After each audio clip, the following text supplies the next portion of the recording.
ನಮಸ್ಕಾರ ವಿದ್ಯಾರ್ಥಿಗಳೇ, welcome to our channel. ಈ ವಿಡಿಯೋದಲ್ಲಿ OT ಟೆಕ್ನಿಷಿಯನ್ಸ್ 2ನೇ ವರ್ಷದಲ್ಲಿ ಓದುತ್ತಿರುವಂಥ ವಿದ್ಯಾರ್ಥಿಗಳಿಗೆ ಮೈಕ್ರೋಬಯಾಲಜಿ ಸಬ್ಜೆಕ್ಟ್ ಇರುತ್ತೆ.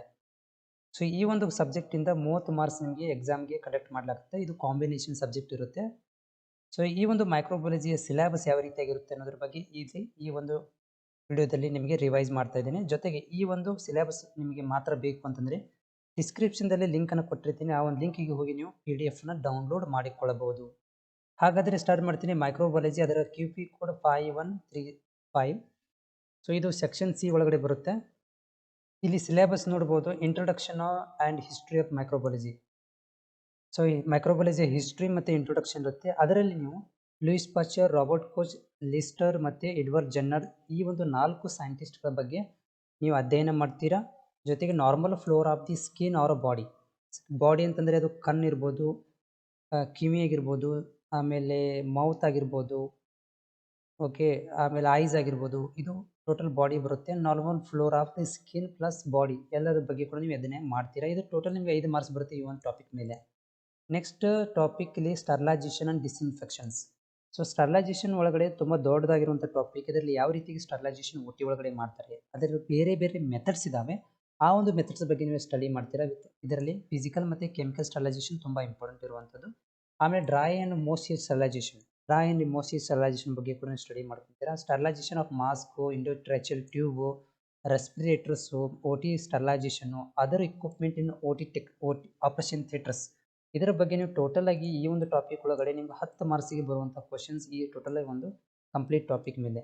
ನೆಕ್ಸ್ಟ್ ಇರೋದು ಬ್ಯಾಕ್ಟೀರಿಯಾಲಜಿ.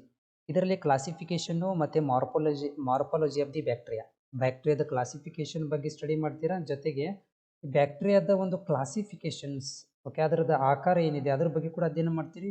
ಪ್ಲಸ್ ನೀವು ಅದರದ ಕ್ಲಾಸಿಫಿಕೇಷನ್ ಯಾವೆಲ್ಲ ಥರದಂಥ ಬ್ಯಾಕ್ಟೀರಿಯಾಗಳು ಇದ್ದಾವೆ ಅನ್ನೋದ್ರ ಬಗ್ಗೆ ಕೂಡ ನೀವು ಇಲ್ಲಿ ಅಧ್ಯಯನ ಮಾಡ್ತೀರಾ.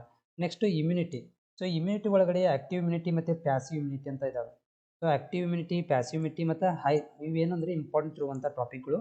ಅದ್ರ ಜೊತೆಗೆ hyper sensitivity.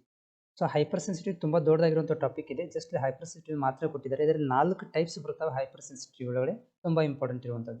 Next reaction of the body, local specific effect of certain organisms. ಅಂದರೆ ಇಲ್ಲೇ ನೋಡ್ಬೋದು ನಾವು ಈ ಒಂದು ಬ್ಯಾಕ್ಟೀರಿಯಾ ಮುಖಾಂತರ ಒಂದು ಸರ್ಟನ್ ಏರಿಯಾದಲ್ಲಿ ಯಾವ ರೀತಿಯಾದಂಥ ಯಾವ ಆರ್ಗ್ಯಾನಿಸಮ್ಗಳು ಅಟ್ಯಾಕ್ ಮಾಡಿ ರೋಗಗಳನ್ನು ತರಬಹುದು ಅನ್ನೋದ್ರ ಬಗ್ಗೆ ಇಲ್ಲಿ ಬೇಸಿಕನ್ನು ಓದ್ಕೊಂತೀವಿ. ಟೋಟಲಾಗಿ 5 ಮಾರ್ಕ್ಸ್ ಇದೆ ಈ ಒಂದು ಟಾಪಿಕ್ ಮೇಲೆ. Next common disease caused by different type of organisms. So different type of organism ಮುಖಾಂತರ ಯಾವ ಥರದಂಥ ರೋಗಗಳು ಬರ್ತವೆ ಅನ್ನೋದು. ಉದಾಹರಣೆಗೆ ಇಲ್ಲಿ ಸ್ಟೆಫ್ಲೋಕೊಕ್ಕಸ್ ಇದೆ, ಸ್ಟ್ರೆಪ್ಟೋಕೊಕ್ಕಸ್ಸು, ಆಮೇಲೆ ಕ್ಲಸ್ಟ್ರಿಡಿಯಂ ಟಿಟಾನಸ್ ಇದೆ, ವಾಲ್ಚಿ, ಮೈಕೋಬ್ಯಾಕ್ಟೀರಿಯಂ ಟ್ಯೂಬರ್ಕುಲೋಸಿಸು, ಈ ಕೊಲ್ಲೈ, ಸೂಡೋಮೊನಾಸ್. ಇದು ಒಂದು ಟೈಪ್ ಆಫ್ ಬ್ಯಾಕ್ಟೀರಿಯಾಗಳು ಇವೆಲ್ಲ, ಓಕೆ. ಇದು ಆಮೇಲೆ ವೈರಾಲಜಿ. ಇದರಲ್ಲಿ hepatitis B, hepatitis C, HIV ಬಗ್ಗೆ ಕೂಡ ನಾವು ವೈರಾಲಜಿಲಿ ಸ್ಟಡಿ ಮಾಡ್ತೀವಿ. ಮತ್ತು 3 ಮಾರ್ಕ್ಸ್ 5 ಮಾರ್ಕ್ಸ್ ಕ್ವಶನ್ ಕೂಡ ಬರುತ್ತೆ. ನೋಸೋಕೋಮಿಯಲ್ ಇನ್ಫೆಕ್ಷನ್ ಮತ್ತು ಇನ್ಫೆಕ್ಷನ್ ಕಂಟ್ರೋಲ್ ಮೆಜರ್ಮೆಂಟ್.